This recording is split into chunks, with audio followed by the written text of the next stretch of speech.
Happy Sunday, all my aspiring NBA stars. We are talking caffeine today, and I'm going to drink some caffeine right now. Oh, good coffee through the straw. I don't know if there are any benefits or ergogenic aids through sipping it through the straw, but I'll look into that for you guys soon, okay? So, caffeine. First of all, where can you find some caffeine? There's a million places. Typically, we consume it through coffee, like myself. And you can also find it in tea. Energy drinks are really common, especially nowadays. And then you get your pre-workouts and then even chocolate if you're a chocolate lover. So those are just some examples of where you can find some caffeine. Definitely caffeine is going to be consumed most abundantly through probably coffee though. So some of the things with caffeine though is they definitely increase the release of what are called catecholamines, which is like your adrenaline response to stimulus. Okay, and when you're doing that, essentially what happens is you're gonna still stimulate skeletal muscle glycogenolysis, meaning you're gonna be using some of that sugar stored up in the muscle cells as well. So that can be potentially hazardous if you're like a low carb dieter. So just make sure that you're not you're properly fueled and hydrated prior to consuming caffeine. Okay, caffeine intake also results in a smaller glucose uptake. Okay, and there is evidence of increased skeletal muscle glycogenolysis. So there's a caveat there. So sometimes it can help with smaller glucose uptakes, which is good. Meaning, let's say you had a snack after a workout, and then you decide you're going to have a small energy drink with it. That could potentially help reuptake glycogen stores a little faster. So things to consider. One other thing to consider is making sure you're not consuming the caffeine right before a game or a match of some sort, because it definitely it empties very, very quickly. Okay, all right. So you want to be careful of that. You don't want to be going to the bathroom mid-game.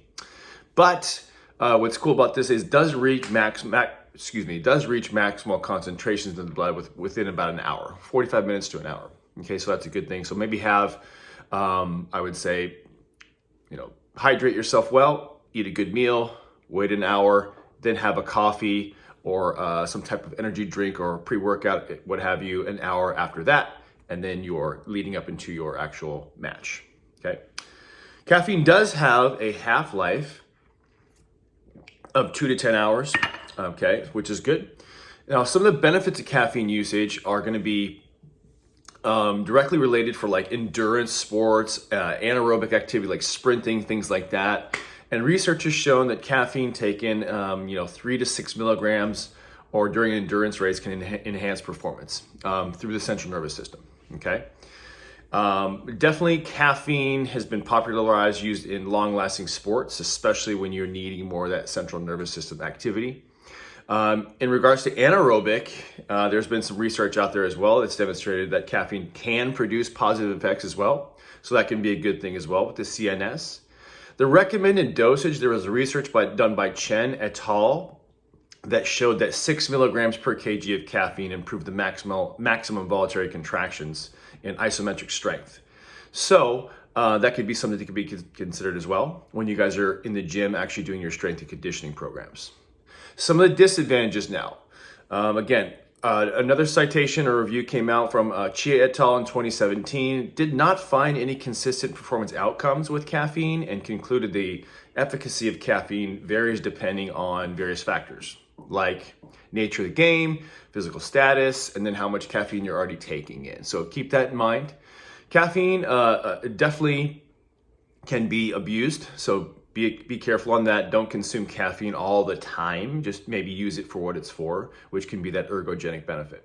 Now, as far as NCAA guidelines, it was banned in the 70s, but it still gets abused as well. But the acceptable caffeine limit for NCAA athletes is 15 micrograms per milliliter of urine.